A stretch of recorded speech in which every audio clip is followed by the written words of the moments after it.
యేసుక్రీస్తు ఉన్నతమైనటువంటి నామాన్ని బట్టి మీ అందరికీ కూడా వందనాలు తెలియజేస్తూ ఉన్నాను. ఈరోజు కూడా మనం ఈ ఆన్లైన్ ద్వారా కొద్ది నిమిషాలు మనం దేవుణ్ణి ఆరాధించబోతూ ఉన్నాం. దేవుని యొక్క వాక్యాన్ని వినబోతున్నాం. అందరూ కూడా కళ్ళు మూసుకుందాం, ప్రార్థన చేసుకుందాం. సర్వశక్తిమంతుడైనటువంటి తండ్రి, మీ కృతజ్ఞతాస్తుతి స్తోత్రాలు. అయ్యా, మీరెంత గొప్ప దేవుడు అయినావు, నువ్వు ఎంత గొప్ప బాబు నాయన. నీవు ఈ శ్రమ దినాల్లో నీవు మమ్మల్ని పోషించి ఆదరించి ప్రేమించి తండ్రి మమ్మల్ని నీ దయచేత మమ్మల్ని జీవింపజేస్తున్నందుకు మీ కృతజ్ఞతాస్తుతి స్తోత్రాలు తెలియజేస్తున్నా. ఈ విధంగా ఆన్లైన్ ద్వారా నీ ప్రియమైన బిడ్డలతో మేము తండ్రి సంధించడానికి మీరు ఇస్తున్న కృపణ కొరకు మేము వందనాలు స్తోత్రాలు తెలియజేస్తున్నాం. ఈరోజు కూడా ప్రభా మేము పాడేటువంటి పాటలు కానివ్వండి, మేము వాయించే వాయిద్యాలు, అలాగే ధ్యానించేటువంటి వాక్యాలు అన్నీ కూడా మీ నామ మహిమార్థ కొరకే జరిగించమని మేము ప్రాధేయపడుతున్నాం. మేము చేస్తున్న ఈ చిన్న ప్రయత్నము తండ్రి అనేకులకు ఆశీర్వాదాన్ని కలిగించాలని మేము కోరుకుంటున్నాం. పరిశుద్ధాత్మ దేవుడా, చూస్తున్నటువంటి ప్రేక్షకులను మీరు దీవించి ఆశీర్వదించి ఆధ్యాత్మికంగా మీరు ఈ కార్యక్రమం ద్వారా బలపరచుమని యేసుక్రీస్తు ఉన్నతమైనటువంటి నామంలో అడిగి వేడుకుంటున్నాము తండ్రి. ఆమేన్, ఆమేన్.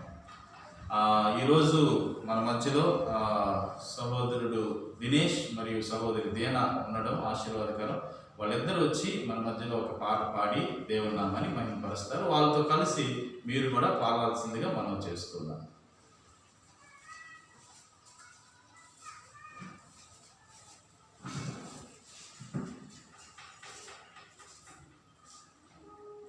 సుమధుర స్వరముల గానాలతో వేలాది దూతల గళములతో కొనియాడబడుచున్న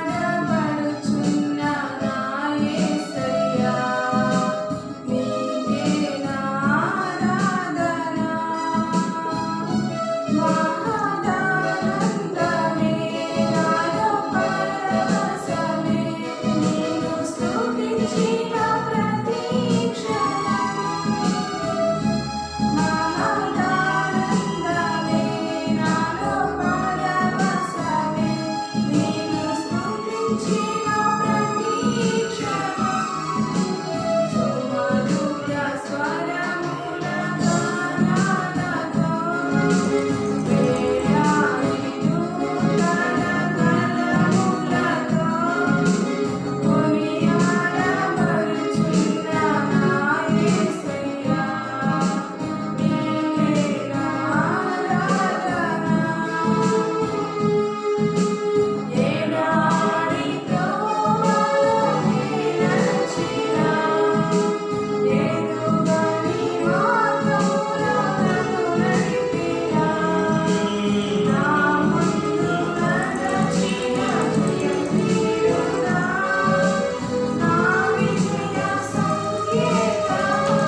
మన మధ్యలో వాక్యం నిమిత్తమై సహోదరు జాషువా వచ్చి ప్రార్థన చేస్తారు.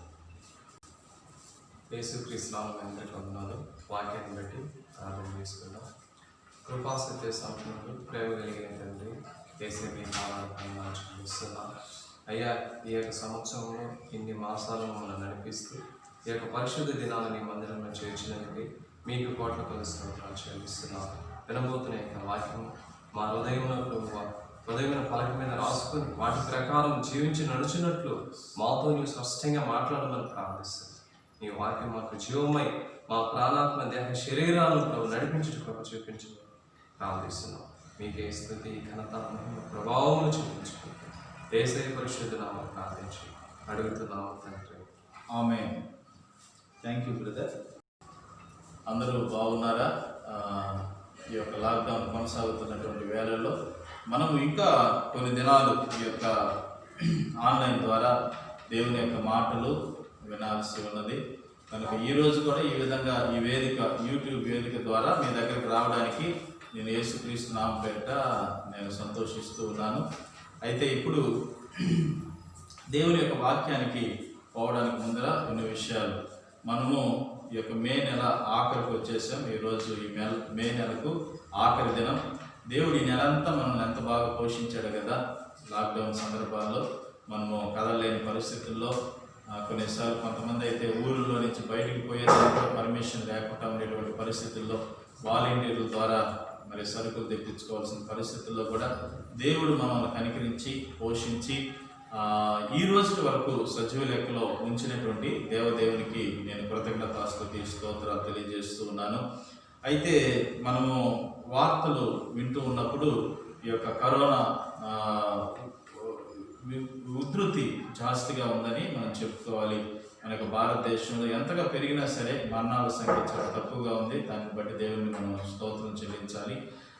అలాగే మిగతా దేశాలతో పోల్చుకుంటే భారతదేశం ఉండేటువంటి ప్రజలు భాగ్యవంతులు, ధన్యులనే మనం చెప్పుకోవాలి. ఎందుకనంటే మన యొక్క బాడీలో ఉండేటువంటి రెసిస్టెన్స్ పవర్, ఏదైతే వ్యాధి నిరోధక శక్తి ఉన్నదో దాని ద్వారా దేవుడు మనల్ని కనికరించి ఆ యొక్క శక్తిని ద్వారా మనము ఆ వైరస్ని ఎదుర్కోగలుగుతున్నాం అనేది వాస్తవం.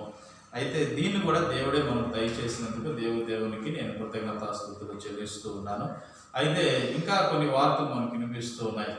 ఏంటంటే ఈ యొక్క తెగులు చేత తప్పించుకునేసాము అనుకుంటున్నటువంటి పరిస్థితుల్లో తప్పించుకుంటూ ఉన్నాం. ఇంకా దాన్ని పూర్తిగా మనము తప్పించుకోలేదు. కానీ అయితే తెగులు పోయిందని అనుకుంటా ఉంటే యోవేలు గ్రంథంలో చెప్పినటువంటి మాటలు నెరవేరినట్లుగా ఏమవుతుందంటే ఈ తెగులు పోయిన తర్వాత దేశాన్ని కరువు ఆవరిస్తూ ఉంది. ఎలా కరువు ఆవరిస్తుంది? తెగులుకి కరువుకి ఏం సంబంధం అంటే, సాధారణంగా ఈ యొక్క వలస కూలీలు ప్రయాణం అయిపోతూ కొన్ని వందల కిలోమీటర్లు వాళ్ళు నడుస్తూ ఉన్నప్పుడు చాలామంది ప్రాణాలు కోల్పోయినారు. అదొక విషయము. అంత మాత్రమే కాదు, ఈ యొక్క కరోనా తర్వాత ఫ్యాక్టరీలు ఇవన్నీ కూడా మూతపడిపోయినప్పుడు దాన్ని ఉండేటువంటి సరుకులంతా కూడా ఖాళీ అయిపోతున్నాయి.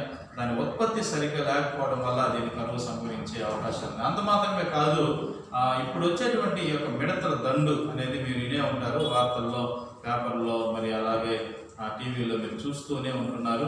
ఈ యొక్క మిడతల దండు అనేది పాకిస్తాన్ నుండి రాజస్థాన్ మీదుగా ఇప్పుడు మన యొక్క భారతదేశంలో, మన యొక్క తెలంగాణ, ఆంధ్రాలో కూడా దాని ప్రభావం చూపించబోతుందని మనం వింటున్నాం. ఇది ఒక రోజుకి మిడతల దండు దాదాపు 35,000 మంది భోజనం చేసేటువంటి భోజనాన్ని లేకపోతే ఆహారాన్ని విధ్వంసం చేస్తుంది అని చెప్పి మనం చూస్తూ ఉన్నాం. సో ఇటువంటి ఇంత విధ్వంసాన్ని సృష్టిస్తున్నప్పుడు ఏం జరుగుతుందంటే, రాబోయే దినాల్లో ఏది కూడా ఉండదన్నమాట. ఏ తిండి కూడా తినడానికి, కడుపు నిండా భోజనం చేయడానికి ఉండలేని పరిస్థితి ఉంది. ఇది ఎట్లాగా కానీ కొనసాగితే మనం చాలా మంది పేదవాళ్ళు మరి ఆకలితో చచ్చిపోతారు, ఆకలితో అలమటిస్తారు అనేది మనకు వాస్తవం. కరోనా వల్లనే చాలా మందికి భోజనం అందక మరి కరోనాతో చనిపోయే వాళ్ళతో పోల్చుకుంటే వీళ్ళు కూడా వెనకాలే వస్తున్నారంటే ఆకలితో చనిపోయేవాళ్ళు ఈ మధ్య కాలంలో కూడా మనం పేపర్లో చూస్తూ ఉన్నాం. అక్కడక్కడ చాలా మంది ఆకలి బాధలతో ఆకలిని తట్టుకోలేక మృతి చెందుతున్నారు. కొంతమంది రైల్వే ప్లాట్ఫామ్లో చనిపోయిన వాళ్ళు చూస్తున్నాం. చిన్న బిడ్డలు వాళ్ళ యొక్క పాపలు వాళ్ళ తల్లి ఒక ఉదారకమైనటువంటి స్థితి మనం గమనించాం.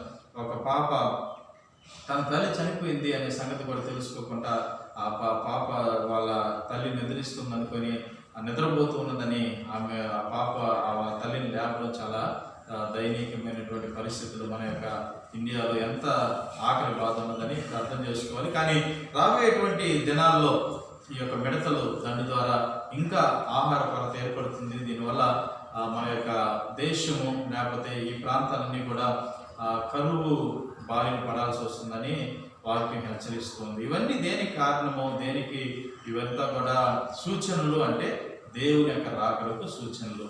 లోకా సువార్తలో యేసుక్రీస్తు ప్రభు స్పష్టంగా తన యొక్క శిష్యులకి నేర్పిస్తున్నాడు. ఇవన్నీ ఎప్పుడు జరుగుతాయి, ఇవన్నీ జరగడానికి కారణాలు ఏంటి, ఎప్పుడు రాకడ సంభవిస్తుంది అని చెప్పి అడిగినప్పుడు స్పష్టంగా దేవుడు కొన్ని సూచనలు చెప్పాడు. అయితే అక్కడక్కడ మరి దేశం మీదకి దేశము, రాజ్యం మీదకి రాజ్యం వస్తుంది, అక్కడక్కడ తెగుళ్ళు కలుగుతాయి, మరి భూకంపాలు కలుగుతాయి, దాని తర్వాత కరువు కూడా వస్తుందని చెప్పడం జరిగింది. అయితే మనం చివరి దినాల్లో ఉన్నాము అనడానికి ఇవన్నీ కూడా కొన్ని సంకేతాలు, సూచనలుగా ఉన్నాయి. సరే, ఈ చివరి దినాల్లో ఉన్నాం. కొంతమందికి ఆలోచన వస్తుంది, చివరి దినాల్లో ఉన్నాం, దేవుని రాకడ వస్తుంది, మరి నేను దేవుని రాకడికి మరి ఆయుత్తం అవ్వాలంటే ఎలాగా, దేవుని యొక్క రాజ్యాన్ని, పరలోక రాజ్యాన్ని చేరుకోవాలంటే ఎలాగా అనేటువంటి ఆలోచన సహజంగా క్రైస్తవుడు అన్న వాళ్ళందరికీ కూడా వస్తుంది. ఎట్లా నేను హౌ టు ప్రిపేర్, ఎలాగ దేవుని యొక్క రాజ్యానికి లేకపోతే పరలోక రాజ్యానికి నన్ను నేను ఆయుత్తపరచుకోవాలా అని సాధారణంగా ఈ దినాల్లో మనిషికి కష్టం జరిగినప్పుడల్లా ప్రతి క్రైస్తవ విశ్వాసి కూడా ఆలోచన చేసేటువంటి ఆలోచనగా ఉంది. దానికి ఈ రోజున మనం సమాధానంగా బైబిల్లో నుంచి కొన్ని మాటలు నేను చదువుతున్నాను, జాగ్రత్తగా వినండి. లూకా సువార్త 13వ అధ్యాయము 18 నుంచి 21 వచనాల వరకు నేను చదువుతున్నాను, జాగ్రత్తగా ఆలకించండి. లూకా సువార్త 13వ అధ్యాయము 18 నుంచి 21 వచనాలు. ఆయన దేవుని రాజ్యము దేనిని పోలి ఉన్నది, దేనితో దాన్ని పోల్చుదుము? ఒక మనుషుడు తీసుకుని పోయి తన తోటలో వేసిన ఆవగింజను పోలి ఉన్నది. అది పెరిగి వృక్షమాయను, ఆకాశ పక్షులు దాని కొమ్మల యందు నివసించెను అని. మరలా ఆయన దేవుని రాజ్యమును దేనితో పోల్చుదును? ఒక స్త్రీ తీసుకొని అంతయు పులిసి పొంగు వరకు 3 కొంచెముల పిండిలో దాచిపెట్టిన పొల్లని పిండిని పోలి ఉన్నదని చెప్పాను. ఇక్కడ పరలోక రాజ్యాన్ని గురించి లేకపోతే దేవుని యొక్క రాజ్యాన్ని గురించి, దేవుని రాజ్యం, ఇక్కడ పరలోక రాజ్యం అని కాదు కానీ దేవుని రాజ్యము అని సంబోధించడం జరిగింది. వాస్తవంగా మీరు గత కొన్ని దినాలకు ముందు మరి సెంట్రల్ బోర్డ్ ఎగ్జామినేషన్ వాళ్ళు తీర్మానించిన ప్రకారం ఏంటంటే, మనం ఇక లాస్ట్ ఎగ్జామ్స్ పెట్టలేము, అయితే వీళ్ళని ఎలా చేయాలి, వీళ్ళకి ఎలాగ మార్కులు వేయాలి అనే వాళ్ళు ఆలోచన చేసినప్పుడు వాళ్ళు చివరాఖరగా అంటే ఈ మెయిన్ ఎగ్జామ్స్కి ముందర రాసినటువంటి ఎగ్జామ్ ఏదైతే ఉన్నదో అది హాఫ్ ఇయర్లీ కావచ్చు, లేకపోతే ప్రిపరేషన్ ఎగ్జామ్స్ కావచ్చు, ఏదైతే ముందర ఉన్నాయో ఆ ఎగ్జామ్స్ యొక్క మార్కులను అనుగుణంగా వీళ్ళకి ఏం చేయండి, ఆ మార్కుల్ని తీసుకొని దాన్ని లెక్కలోకి తీసుకోండి. అయితే ఏ విద్యార్థి కూడా కల్లో కూడా ఊహించడం లేదు. ఎందుకంటే ఫైనల్ ఎగ్జామ్ అయితే వాళ్ళు భయంతో చాలా జాగ్రత్తగా రాస్తారు. వాళ్ళ స్కూల్లో రాసేదే కదా, వాళ్ళకి అసలు ఆ భయము ఏమీ కూడా ఉండదు. మన స్కూల్లో రాసేదే కదా, ఇప్పుడేం చక్కగా చదువుతాంలే, లాస్ట్లో చూసుకుందాం అని చెప్పి చాలామంది నిర్లక్ష్యం చేస్తుంటారు. అయితే ఏం జరిగింది, ఇప్పుడు ఏదైతే నిర్లక్ష్యంతో వాళ్ళు రాశారో ఆ రాసిన ఎగ్జామ్ మార్కులే ఇప్పుడు లాస్ట్ ఎగ్జామ్ మార్కులుగా పరిగణించడం జరిగిందనమాట.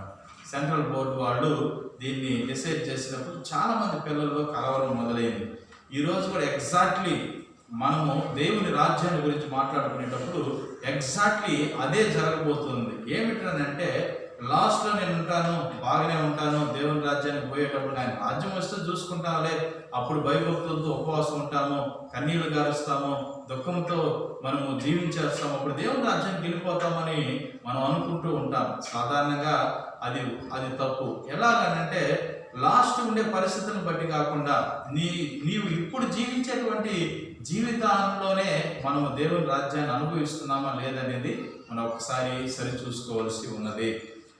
యేసుక్రీస్తు ప్రభు స్పష్టంగా దేవుని రాజ్యాన్ని గురించి చెప్పాడు. పరలోక రాజ్యం పోవాలంటే భూమి మీదే దేవుని రాజ్యాన్ని మనం అనుభవించాలి. ఇది చాలా చాలా ముఖ్యమండి. భూమి మీద లేకపోతే తన కుటుంబంలో ఎవరైతే దేవుని రాజ్యాన్ని అనుభవించగలుగుతున్నారో, దేవుని రాజ్యంలో ఏముంటాయి? సంతోషము, ప్రేమ, సమాధానము ఉంటాయి. మరి ఏ కుటుంబంలో అయితే సంతోషము, సమాధానము, ప్రేమ, మరి ఆత్మీయ ఫలములన్నీ కూడా ఉంటాయో ఆ కుటుంబము నిజంగా దేవుని రాజ్యాన్ని అనుభవిస్తుంది. ఏ కుటుంబంలో అయితే ఏడుపులు, కన్నీళ్లు, దుఃఖాలు, వేదనలు, ఏ కుటుంబంలో అయితే ఆకలి, రోదన ఇవన్నీ కూడా ఉంటాయో ఆ కుటుంబము నరకాన్ని చూస్తూ ఉంటుంది. మరి నీ కుటుంబం ఎలా ఉన్నది? బైబిల్ చెబుతుంది. రెండు ఉపమానాలు ఇక్కడ చక్కగా మనం చూసుకొని మనం ముగించుకుందాం. మొదటి ఉపమానం యేసుక్రీస్తు ప్రభు అంటున్నాడు, నేను దేవుని రాజ్యాన్ని దేనితో పోలుస్తాను? ఒక మనుషుడు తీసుకుని పోయి తన తోటలో వేసిన ఆవగింజను పోలి ఉన్నది. ఇక్కడ ఆవగింజ అనే దానికంటే కూడా మనం బాగా అర్థం అవ్వాలంటే మర్రి గింజ అని ఒకటి ఎత్తుకుందాం. మర్రి విత్తనము లేకపోతే మర్రి గింజను అది ఎంత చిన్నదిగా ఉంటుందంటే ఆవగింజ అంత సైజులో ఉంటుంది. దాన్ని తీసుకొని మనం తోటలో వేసినప్పుడు అది మిగతా విత్తనాలన్నీ కూడా ఉన్నాయి. ఇప్పుడు సపోజ్కి మనము ఒక తాటి విత్తనం తీసుకుందాం అనుకోండి, అది చాలా పెద్దదిగా ఉంటుంది. కానీ అది పెరిగే విధానం ఎక్కడ వ్యాప్తి చెందదు, అది చక్కగా ఎదుగుతూ ముందుకు పోతూ ఉంటుంది. అదే ఒక టెంకాయ గింజ అనుకోండి, ఒకటిగా అంత పెద్దదిగా ఉంటుంది కానీ అది చక్కగా ఎటు వ్యాపించకుండా నేరుగా ఎదుగుతుంది. కానీ ఈ మర్రి గింజ చాలా చిన్నదిగా ఉంటుంది కానీ ఎవరు కూడా ఊహించలేదు. అంత చిన్న గింజ నాటబడినప్పుడు చిన్నదిగా ఉంటుంది కానీ అది నాటబడి ఎదుగుతూ ఎదుగుతూ ఎదుగుతూ ఎదుగుతూ అది విశాలంగా పెరిగి చెన్నైలో ఎక్కడ ఒక మర్రి విత్తనము 5 ఎకరాలకి అది వ్యాప్తి చెందింది అని చెప్పేసి మనం చూస్తున్నాం. 5 ఎకరాలకి ఒక్క మర్రి గింజ 5 ఎకరాలకి ఇంకా కూడా పెరుగుతూ ఇంకా 10 ఎకరాలకి 20 ఎకరాలకి ఇలా కూడా పెరగగలుగుతుంది. అయితే దేవుని రాజ్యం కూడా సేమ్ అండి. మనము ఎవరిలో ఒకరిలో ప్రారంభించబడినటువంటి విశ్వాస బీజము ఇది దేవుని రాజ్యాన్ని స్థాపించినప్పుడు అది చిన్నదిగా మొదలవుతుంది కానీ ఇది వ్యాప్తి చెందేదిగా ఉంటుంది. బైబిల్ చెప్తుంది ఆకాశ పక్షులు వచ్చి దాంట్లో నివసించేంతగా ఎదుగుతుంది. అలాగనే భూజంతువులు కూడా దాని యొక్క నీడకి రాగలుగుతాయి. అంటే అర్థం ఏంటంటే మన కుటుంబానికి, నాకు లేకపోతే నా భర్తకి లేకపోతే నా బిడ్డలకి సరిపోతుందండి అనేది దేవుని రాజ్యం కాదు. దేవుని యొక్క రాజ్యం యొక్క అంతరార్థం ఏంటంటే తానుకు మాత్రమే కాకుండా తనతో పాటు నివసించేటువంటి ఆ చుట్టుపక్కల ప్రాంతాల ప్రజలకు, లేకపోతే ఆ పేదలకు, లేకపోతే ఎవరైతే నీడ లేకున్నారో, ఇప్పుడు సహజంగా జంతువులు కొన్ని చూడండి, వాటికి నీడ ఉండదు, నిలబడి నీడ ఉండదు. ఆకాశ పక్షులకి ఏమున్నాయండి? ఏదన్నా వాటికి ఇల్లు ఉన్నాయా? లేదు కదా. ఆకాశ పక్షులకి గూళ్ళు ఉన్నాయి. ఆ గూళ్ళు ఎక్కడ ఉంటాయంటే చెట్టు మీదే ఉంటాయి. మరి చూడండి, వాటికి ఇల్లు లేవు కాబట్టి అవి ఎక్కడికి వస్తున్నాయి? ఆకాశ పక్షులు అంటే కరెక్ట్గా చెట్టు మీద గూడు ఏర్పాటు చేసుకుంటున్నాయి. నీకు నీడిచ్చేంత మాత్రాన నీవు ఎదుగుతున్నావా? నీ శాఖలు ఎదుగుతున్నాయా? ఆది అపోస్తలులు మీరు గమనించండి, వాళ్ళు ఆ యొక్క ఆది అపోస్తల కాలంలో వాళ్ళ బోధలో వాళ్ళు నేర్పించింది. మొట్టమొదటి ఆది సంఘం చూడండి, వాళ్ళు తమకున్నదంతా కూడా అమ్మేసి వాళ్ళు పేదలకు పెట్టడానికి ముందుకు వచ్చినారండి. వాళ్ళకున్నదంతా అమ్మేసి వాళ్ళు సమిష్టిగా పంచుకున్నారు. ఒక్కరు ఎక్కువ ఒకరు తక్కువ అని కాదు. వాళ్ళు ఆ యొక్క నీడలో, దేవుని యొక్క నీడలో వాళ్ళు చరి సమానంగా ఉన్నారు. అందరూ సమానంగా సమానత్వాన్ని కలిగి ఆ సామ్రాజ్యంలో వాళ్ళు సంతోషాన్ని అనుభవించారు. గనీబులని లేదు, పేదవాడని లేదండి, అందరూ కూడా సమానమైనటువంటి స్థితిలో వాళ్ళు ఉన్నారు. అప్పుడు దాన్ని ఏమంటారో తెలుసా? దాన్ని దేవుని రాజ్యం అంటారు. ఈ రోజున మన కుటుంబంలో దేవుని రాజ్యం ఉందా లేదని ఎలా కనిపెట్టగలుగుతామంటే ఇది కొంచెంగా ప్రారంభించబడుతుంది, ఇది అనేకులకు నీడనిస్తుంది. ఇది కొంచెంగా ప్రారంభించబడుతుంది, నీడ లేని వారికి, గూడు లేనిటువంటి వారికి ఆశ్రయాన్ని కలుగజేస్తుంది. ఇప్పుడు నాకే లేదు, మిగతా వాళ్ళకి ఏం పెడతాం అని అనుకుంటే ఆ రోజు సారేపతు విధవరాల కుటుంబంలో చూడండి, ఒకే ఒక్క కొంచెము పిండి, పట్టడి పిండి మాత్రమే ఉండింది. ఆ పిండితో ఆమె కట్టెలు ఏరుకుంటూ అన్నది, ఆ యొక్క దైవజనుడితో అన్నది, నేను నా కొడుకు తిని చనిపోవడానికి మేము సిద్ధపడుతున్నామని. ఎంత కొంచెం పిండి ఉన్నా సరే ఆ యొక్క దైవజనుడు అన్నాడు, నీ పిండి కొదువు కాకుండా ఉండే నిమిత్తమై నాకు ఒక రొట్టెని తీసుకురా అన్నప్పుడు ఆమె విశ్వాసంతో తన రొట్టె చేసుకుని వచ్చిందండి. ఏమీ కూడా లేదు, ఆమెకేమో చాలా పిండి ఉంటే ఇతరులకు పెట్టే ప్రయత్నం చేయలేదు, కానీ ఆమె చచ్చిపోయేంత మాత్రం రెడీగా ఉంది. తనకు మాత్రమే ఉంది పిండి, తనకు తన బిడ్డకు మాత్రమే ఉంది. తన బిడ్డట ఒప్పుకోడు, వాడికి రొట్టె చేసి తీరాల్సిందే. అమ్మ అనుకున్నదంటే నా పిండి అయినా లేకపోతే నా రొట్టెనైనా నా దైవజనుడికి ఇస్తామనుకొని తీర్మానంతో ముగింపుతో ఆమె ఒక తీర్మానం తీసుకున్నది. ఆ రొట్టెని తీసి ఆ సారేపతు విధవరాలు ఆ దైవజనుడైన ఏలియాకి ఇచ్చినప్పుడు, ఇప్పుడు వెళ్ళి చూడన్నప్పుడు ఆమె ఇచ్చిన తర్వాత వెళ్ళి చూస్తే ప్రతి దినము కూడా పిండి ఊరుతూనే ఉంది. నోరాల్సిన రుబ్బాల్సిన అప్పట్లో విసురుతూ ఉంటారనమాట, తిరగట్లో వేసి విసురుకొని ఆ తినాలి. ఇప్పుడు ఏంటంటే విసిరే పని కూడా, అంటే పుట్టేది అక్కడ గోధుమలు కాదండి, వరి కాదు అక్కడ, లేకపోతే ఇంకా రాగులు కాదు, డైరెక్ట్గా పిండే. దేవుడు ఎంత గొప్ప దేవుడు అండి. ఆ యొక్క పిండి ఏదైతే పిండి దాంట్లో లేకుండా ఉండిందో రోజు ఆ పిండి దాంట్లో కలుగుతూనే ఉంది. ఆ బుడ్డిలో నూనె కలుగుతూనే ఉంది. రోజు వాళ్ళు భోజనం చేస్తున్నారు, వాళ్ళు రోజు భోజనం చేస్తున్నా అక్కడ అది తరగలేదు, కొదువు కాలేదు అని మనం చూస్తున్నాం. అంటే అర్థం ఏంటంటే, నీ దగ్గర ఒకవేళ ఆవగిందంత ఉన్నా సరే నీ విశ్వాసాన్ని బట్టి అది మహావృక్షం అవుతుంది. నీ కలిగి ఉన్న ఆ కొంచెంని నువ్వు ఎప్పుడైతే ఇతరులకు పెట్టాలి ఆశపడినప్పుడు అది మహావృక్షం అవుతుంది. ఒక చిన్న పిల్లవాడు యేసుక్రీస్తు ప్రభు యొక్క ఉపమానం మనం యేసుక్రీస్తు ప్రభు జీవించినటువంటి దినాల్లో ఆయన ఆ యొక్క కొండ మీద ప్రసంగం చేసిన తర్వాత జనాలు తినేదానికి ఏమి లేకుండా ఉండింది. ఆంధ్రేయ వీళ్ళు వచ్చి అడిగినారు, మనం ప్రజలు ఆకలితో ఉన్నారు, వాళ్ళని పక్కన పట్టణాలకు పంపించేస్తాం, ఏదైనా కొనుక్కొని తింటారు అని అంటే ప్రభు అన్నాడు, మీరే వాళ్ళకి ఆహారం పెట్టండి. మీ దగ్గర ఏముందంటే ఒక చిన్నవాడు పరిగెత్తుకుంటా వచ్చి నా దగ్గర 5 రొట్టెలు ఉన్నాయి. పిల్లవాడు అనుకోవచ్చు, సహజంగా హాస్టల్లో ఉండే పిల్లలు ఏం చేస్తారంటే జోబిలోంచి బయట తీయరండి, జోబిలో పెట్టుకొని, నేను హాస్టల్లో చదువుకున్నాను కాబట్టి తెలుసు, జోబిలోంచి బయట తీయకుండానే కొంచెంగా గిల్లుకొని తింటారు. అదే పిల్లకాయల యొక్క స్వభావం. ఈ పిల్లవాడు అలా అనుకోనుంటే ఒకవేళ 5,000 మందికి భోజనం దొరకకపోవచ్చు. ఆ పిల్లవాడి యొక్క విశ్వాసం చూడండి, ఇది నా దగ్గర ఉంది, నా దగ్గర 5 రొట్టెలు ఉన్నాయి, 2 చేపలు ఉన్నాయి.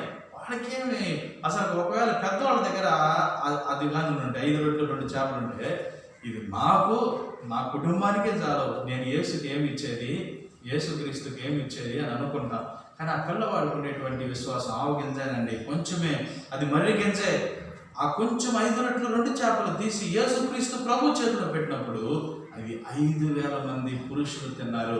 5,000 మంది పురుషులు, స్త్రీలు, పిల్లల్ని లెక్కలోకే తీసుకోలేదు. అంటే పిల్లవాడు అక్కడ ఉన్నాడు, పిల్లలు ఉన్నారనే కదా, పిల్లవాళ్ళని లెక్కలోకి తీసుకోకుండా ఒట్టి మగవాళ్ళ వాళ్ళకే లెక్కేస్తే వాళ్ళు 5,000 మంది తృప్తిగా భోజనం చేశారు.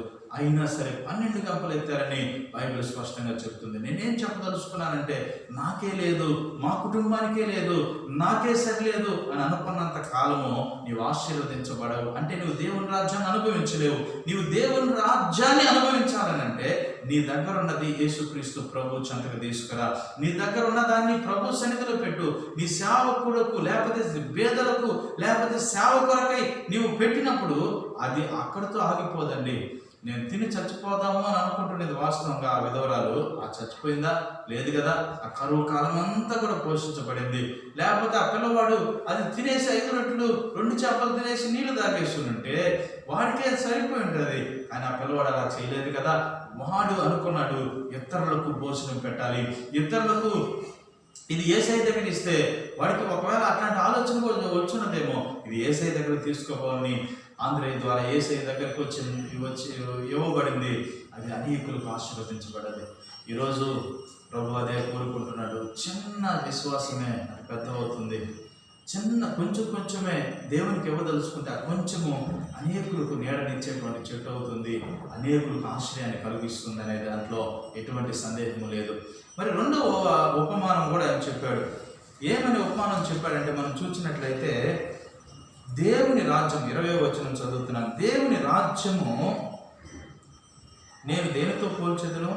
ఒక స్త్రీ తీసుకుని అంతయు పులిసి పొంగు వరకు 3 కొంచెముల పిండిలో దాచిపెట్టిన పొల్లని పిండిని పోలి ఉన్నది. 3 కొంచాల పిండి ఉంది, ఆ పిండిలో పొల్లని పిండి, వేయబడింది. ఇప్పుడు సపోజ్కి మనకు బిందె నిండా పాలు ఉన్నాయి, దాంట్లో సేవరిగా ఎంత వేస్తామో ఒక బిందె కలిపి వేస్తామా? లేదు కదా. దాంట్లో సేవరిగా దాంట్లో పేరడానికి, ఆ పెరుగుగా పేరడానికి కొంచెం మజ్జిగే, కొంచెమేనండి, పాలు కావాల్సినంత ఉన్నాయి. దాంట్లో కొద్దిగానే ఆ వేడి చల్లారక ముందే కొద్దిగా దాంట్లో మనము మజ్జిగ వేసినప్పుడు అది ఏమవుతుందండి, ఆ కొంచెం పులుపు వాటన్నిటిని కూడా కొద్ది గంటలకి అది పెరిగి అది పెరుగుగా మారుతుంది. ఒక తెలుగులో పెరుగు అని పేరు అలా పెట్టారేమో తెలియదు, అది పెరుగుతుంది, అది గడ్డగా మారిపోతుంది. నెలగా ఉండేటువంటి ఆ యొక్క తనము ఏమైపోతుందంటే గడ్డగా మారిపోతుంది. అయితే ఇక్కడ ఈ పాలు పెరుగు గురించి ఇక్కడ కాదు టాపిక్. ఆయన ఏమంటున్నాడంటే 3 కొంచాల పిండి, దాంట్లో పొల్లని పిండి కొంచెం, దాచిపెట్టబడినటువంటి పొల్లని పిండి కొంచెమే ఉంటుంది. ఆ పొల్లని పిండి ఆ 3 కొంచాల్లో వేసినప్పుడు అది ఏమవుతుంది? సపోజ్కి మీకు అందరికీ కూడా ఇడ్లీ పిండి లేకపోతే దోశ పిండి కలిపేది తెలుసు. సాయంత్రం పూట మీరు ఒకవేళ బాగా అంత డబ్బాకి ఒక 5 చేర్లు పెట్టింది, లేకపోతే ఒక 2 చేర్లు డబ్బాకి మీరు ఒక సేరు పిండి కలిపి వేసారనుకుందాం. అది సాయంత్రానికి మీరు అలా వేసినప్పుడు అది ఉదయానికి ఏమవుతుంది? ఉదయానికి అది కాస్త పెరిగి అది అంటే దాంట్లో పులుపు కలిసే కొంది, లేకపోతే అది పుల్లగా మారే కొలది అది ఉదయానికి ఏమవుతుందంటే పొంగిపోయింటుంది కదా. ఒకవేళ నీవు ఫ్రిడ్జ్ లేకపోతే ఆ పొంగిన పిండిని కింద ఏదైనా ఒక తట్ట ఏదైనా పెట్టండి, ఈ పొంగిన పిండి అంతా కూడా తట్టలో పడిపోతుంది. మరి నీవు అట్లాగే ఇంకా ఏం ఫ్రిడ్జ్ లేకుండా దాన్ని ఏం కలిపెట్టకుండా దాన్ని అలాగే పెడితే ఆ తట్టను దాటుకొని కూడా ఇంకో పెద్ద డిష్ పెట్టండి, దాంట్లో నుంచి కూడా పొంగి అది ఆ డిష్లో పెట్టుకోవాలి. అంటే అర్థం ఏంటంటే పులిసిన పిండి ఎలాగైతే కొంచెంలో ఉండదో అలాగనే దేవుని రాజ్యాన్ని అనుభవించాలనుకున్నటువంటి విశ్వాసి క్రైస్తవుడు తన ఇంటి వరకే ఆశీర్వాదాన్ని ఎత్తిపెట్టుకోడు. ఆ పిండి ఎలాగైతే ఆ కొంచెంలో ఉండకుండా పొంగి పక్కదానికి వెళ్ళిపోతుందో అలాగే దేవుని రాజ్యం ఎలా ఉంటుందంటే తనకు, నాకు, నా బిడ్డలకి, నాకు, మాకు అనేటువంటి ఈ యొక్క స్వభావాన్ని విడిచిపెట్టి ఆటోమేటిక్గా ఇతరులకు, వాళ్ళకు కూడా లాస్ట్కి మీరు గమనించండి, ఆ కొంచెంలో అయితే ఆ పిండి ఉండనే ఉండదు, ఉన్నట్టుగానే ఉంటుంది. మీరు కలిపెడితే అదంతా మిగతా వాటికి వెళ్ళిపోయి ఉంటుంది, అది మాత్రం కొంచెంగానే ఉంటుంది. దీన్ని పొంగ చేయడానికి లోపల నుంచి గాలి బుడగలు ఏం చేస్తాయంటే దాన్ని బయటికి నెట్టగలుగుతాయి. ఈరోజు నా ప్రియమైనటువంటి దేవుని యొక్క సంగమా, దేవుని యొక్క బిడ్డలారా, పరిశుద్ధాత్మ దేవుడు అనేటువంటి కంటికి కనిపించినటువంటి గాలి, లేకపోతే కంటికి కనిపించినటువంటి పరిశుద్ధాత్మ దేవుని యొక్క సముఖమును నువ్వు నిజంగా అనుభవించగలిగితే నువ్వు కొంచెంలో ఉండవు. నీ ఆశీర్వాదాలు కొంచెం వరకే, అంటే నీ ఇంటి వరకే ఉండవు. అవి ఖచ్చితంగా నీ ఇంటిని దొర్లుకొని, నీ ఇంటిని దాటుకొని అవి పొంగి అనేకులకు ఆశీర్వాదాన్ని ఇస్తాయి. ఇలాగ ఇవ్వకుండా నువ్వు ఎంతవరకు బిగపడతావు అనేది ఈరోజు ప్రశ్న.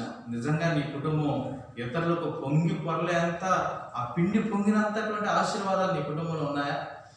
లేవు అని అనుకుంటే నువ్వు దేవుని రాజ్యానికి పోవడం సందేహమే. నేనైనా సరే అందరమే కలిసి దేవుని రాజ్యాన్ని కట్టడం అంటే ఏంటో తెలుసా? మనకున్న దాన్ని మిగతా వాళ్ళకి పొంగడం అని అర్థం. మిగతా వాళ్ళకి ఆ పులిసిన పిండి కొంచెం అయినప్పటికీ ఆ పిండి అంతటిని కూడా పొంగ చేస్తుంది. ఈ పులిసిన పిండిని తీసుకొని పోయి మీరు కొత్తగా నూనె రుబ్బినటువంటి ఆ పిండిలో వేయండి, అది తొందరగా పులియ చేసి మిగతా పిండి అంతటి కూడా పులియ చేసి అది కూడా పొంగేటట్టు చేస్తుంది. నీకు ఇచ్చేటువంటి స్వభావం ఉంటే నీ ద్వారా నీ కుటుంబానికి వస్తుంది, ఆటోమేటిక్గా నీ పిల్లలకు వస్తుంది, అది నీ యొక్క బంధువులకు వస్తుంది. ఇట్లా పొంగుతానే ఉంటుంది, పొంగి ఇతరులకు సహాయపడుతూనే ఉంటుంది. ఈరోజు నేనేం చెప్పదలుచుకున్నానో, పరిశుద్ధాత్మ దేవుడు మనకు ఈ యొక్క సందేశం ద్వారా, ఈ యొక్క లోక సువార్త ద్వారా, మనం చదవబడినటువంటి వాక్య లేఖనం ద్వారా మనకి ఏమి నేర్పించి ఉద్దేశించుతున్నాడో దయచేసి మీరు గమనించండి. ఆ ప్రియమైనటువంటి సహోదరుడా, నువ్వు పొంగకుండా ఇతరులకు ఆశీర్వాదకరంగా ఉండలేవు. నీ దగ్గర ఉండేది ఇతరులకు ఇవ్వకుండా నువ్వు దేవుని రాజ్యాన్ని అనుభవించలేవు. ఎంతవరకు పిసంతనంగా ఉంటారు. మాసిదోనియా ప్రజలు మీరు గమనించారా? వాళ్ళు తమ శక్తి కొన్నది తమ దరిద్రతలో వాళ్ళు సహాయం చేశారు. వాక్యం సెలవిస్తుంది. వాళ్ళు దరిద్రతలో ఉండి కూడా ఇతరులకు సహాయం చేశారు. చాలా చాలా ఉన్నతమైనటువంటి స్థితి అండి అది. వాళ్ళు త్రానికి మించి, అంటే శక్తికి మించి వాళ్ళు ఇచ్చినట్లుగా బైబిల్ సెలవిస్తుంది. సేవ నిమిత్తమై, భేదల నిమిత్తమై ఇతరుల కోసం ఎంతగా చేశారంటే ఏం పర్వాలేదు, ఒక ఎకరా అయినా అమ్మి పేదలకు పెట్టాలా అనేటువంటి మనస్సు ఆ రోజు ఆది సంఘానికి ఉన్నింది. నా ప్రియమైనటువంటి దేవుని యొక్క సంఘమా, దేవుని యొక్క బిడ్డలారా, ఈరోజు ఈ మాటలు వింటున్నటువంటి మన యొక్క జీవితాల్లో, మన యొక్క జీవితంలో ఈ సత్యాన్ని మనం అనుసరించగలిగితే దేవుడు నిశ్చయముగా మనం ఆశీర్వదిస్తాడు అనడంలో ఎటువంటి సందేహం లేదు. మరి అటువంటి ఆశీర్వాదాలు మనం పొందుకొని మరి దేవుని యొక్క రాజ్యాన్ని మన కుటుంబంలోనే, మన యొక్క సంఘంలోనే, లేకపోతే మన గ్రామంలోనే మనం అనుభవించాలనేది దేవుని యొక్క ముఖ్యమైన ఉద్దేశమైనది. కనుక ఈ మాటలు మన పెడచెవిని పెడకుండా దేవుడు చెప్పినటువంటి విధానాన్ని మనం అనుసరించాల్సిందిగా నేను కోరుకుంటున్నాను. దేవుడు ఈ యొక్క వాక్యాన్ని ఆశీర్వదించును గాక. తల వంచుకుందాం, ప్రార్థన చేసుకుందాం. ప్రియమైన యేసయ్య, మీ కృతజ్ఞతాస్తుతి స్తోత్రాలు. మీరు ఈ వాక్యం ద్వారా మాతో ఏం మాట్లాడుతున్నారో మేము అర్థం చేసుకోగలుగుతున్నాం. పరలోక రాజ్యానికి వెళ్ళాలి అని అంటే, దేవుని యొక్క రాజ్యములో మేము ప్రవేశించాలి అని అంటే, దేవుని రాజ్యాన్ని భూమి మీదనే వెతకడానికి మొదటగా నా రాజ్యమును, నీతిని వెతకండి, అప్పుడు అవన్నీ కూడా మీకు అనుగ్రహించబడతాయి. ఏమి తిందుమా, ఏమి త్రాగుదుమా అని మీరు మీ గురించి ఆలోచన చేయబాకండి, మిగతా వాళ్ళ గురించి ఆలోచన చేయండి. అప్పుడు దేవుని రాజ్యము ప్రజల్లోనే ఉంటుందని దేవుని వాక్యం సెలవిస్తుంది నాయన. అయ్యా ప్రభువా, ఈ రోజున నీ మాటలు ఎంతో విలువగా మేము భావిస్తున్నాం. వాటన్నిటినీ మేము పాటించడానికి, చేయడానికి మాకు సత్వ దయచేయండి. అవును నాయన, మేము ఆవగించంతగా లేకపోతే మర్రిగించంతగా మా యొక్క జీవితాల్లో మేము ఈ యొక్క తండ్రి దానమును లేకపోతే మిగతా వారికి దాతృత్వమును చేయటంలో దేవుని రాజ్యాన్ని స్థాపించడానికి మాకు సహాయం చేయమని మేము ప్రార్థన చేస్తున్నాం. కొర్నేలి, నీ ధర్మ కార్యములు పరలోక రాజ్యానికి అంటి ఉన్నాయి అని చెప్పబడడానికి కావలసిన నీతిని మాలో అనుగ్రహించండి నాయన. ఆది సంఘము వలె అయా మేము మాకున్నవన్నిటినీ మేము విడిచిపెట్టడానికైనా వెనుకాడక ముందంజ వేయడానికి సహాయం చేయి. పేదలను, సేవను మేము ఆదుకోవడానికి తండ్రి వాటి వరకు పొంగడానికి, మిగతా వారికి అయా ఆశీర్వాదకరంగా ఉండడానికి మా జీవితాలను మీరు అలాగ చేయమని మేము ప్రార్థన చేస్తున్నాం. ఇప్పుడే నీ యొక్క దేవుని యొక్క సన్నిధిని, ఇప్పుడే దైవ రాజ్యాన్ని మేము అనుభవించడానికి మమ్మల్ని మీరు ఆయత్తపరచండి ఆయన. ఈ భూమి మీద నుండి దిగంబరిగా లోకానికి వచ్చినాం అయా, అన్న వస్త్రములు కలిగిన వారుగా సంతోషపడుతూ ఈ భూమి మీద నుండి పూచిక పొలనైనా తీసుకొని పోలేమో అనేటువంటి సత్యాన్ని గ్రహించిన వారుగా మేము నాయన ఇతరులకు ఆశీర్వాదకరంగా ఉండడానికి మాకు నేర్పించమని మేము ప్రార్థిస్తున్నాం. నీవు అలాగన ఈ వాక్యాన్ని వింటూ చూస్తున్నటువంటి ప్రతి సహోదరులందరికీ దేవుని రాజ్యాన్ని వాళ్ళ కుటుంబాల్లో, వాళ్ళ గ్రామాల్లో, వాళ్ళ సంఘాల్లో అనుభవించడానికి ప్రభు దయచేయమని యేసుక్రీస్తు ఉన్నతమైన నామం పేరిట అడిగి పెట్టుకుంటున్నాము తండ్రి. ఆమేన్. దేవుడు మిమ్మల్ని, మీ కుటుంబాన్ని ఆశీర్వదించును గాక.